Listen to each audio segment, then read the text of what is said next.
সরকারি কর্মচারীদের মহার্ঘ ভাতা কিভাবে মেটাতে হবে সেই প্রশ্ন তুলে সুপ্রিম কোর্টের দ্বারস্থ হতে পারে ফের রাজ্য সরকার। বেশ কয়েকটি বিষয়ে দেশের শীর্ষ আদালতের সুস্পষ্ট ব্যাখ্যা জানতে চাওয়া হতে পারে। বুধবার নবান্ন সূত্রে এমনটাই খবর পাওয়া গিয়েছে। নবান্নের ওই সূত্রের মতে আদালতের নির্দেশের পরে সরকারি কর্মচারীদের বকেয়া মেটানোর প্রস্তুতি শুরু করেছিল রাজ্য সরকার। তা করতে গিয়েই অর্থ দপ্তরের কর্তারা মনে করছেন বিশেষ কিছু দিকের সবিস্তার ব্যাখ্যা পাওয়া গেলে আদালতের নির্দেশ পালন করতে সরকারের সুবিধে হবে। তাই মহার্ঘ ভাতা নিয়ে আদালতের নির্দেশের বেশ কিছু বিষয় সম্পর্কে বিস্তারিত জানতে চাওয়া হতে পারে রাজ্যের তরফে।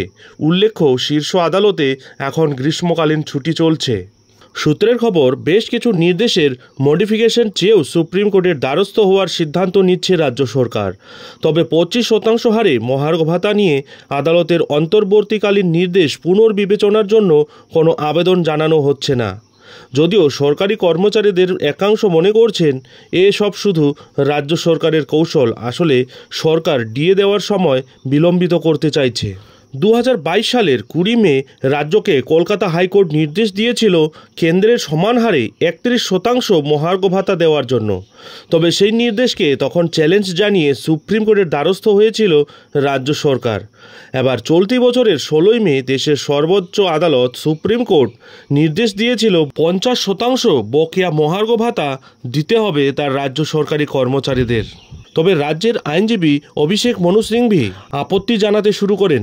সুপ্রিম কোর্টের কাছে আর্জি জানানো হয়, এই 50% ডিএ মেটাতে গেলে রাজ্য সরকারের কোমর ভেঙে যাবে, কারণ রাজ্যে একাধিক সামাজিক প্রকল্প চলছে এবং রাজ্যের অবস্থা খুব একটা ভালোও নয়।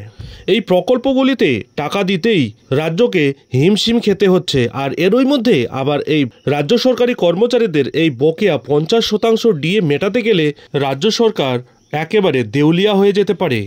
তাই আপাতত দেশের সর্বোচ্চ আদালত সুপ্রিম কোর্ট রাজ্য সরকারকে কিছুটা হলেও সুরাহা দিয়েছে।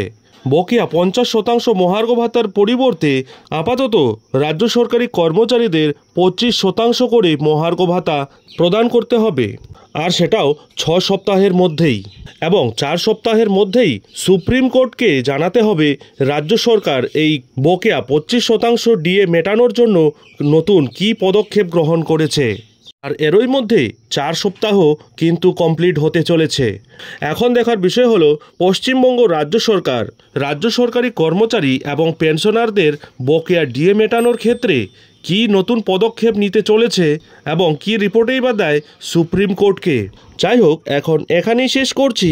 এই ধরনের ডিএ সংক্রান্ত ছোট বড় যে কোনো ধরনের আপডেট ঠিক সময় মতো পেতে অবশ্যই চ্যানেলে চোখ রাখুন।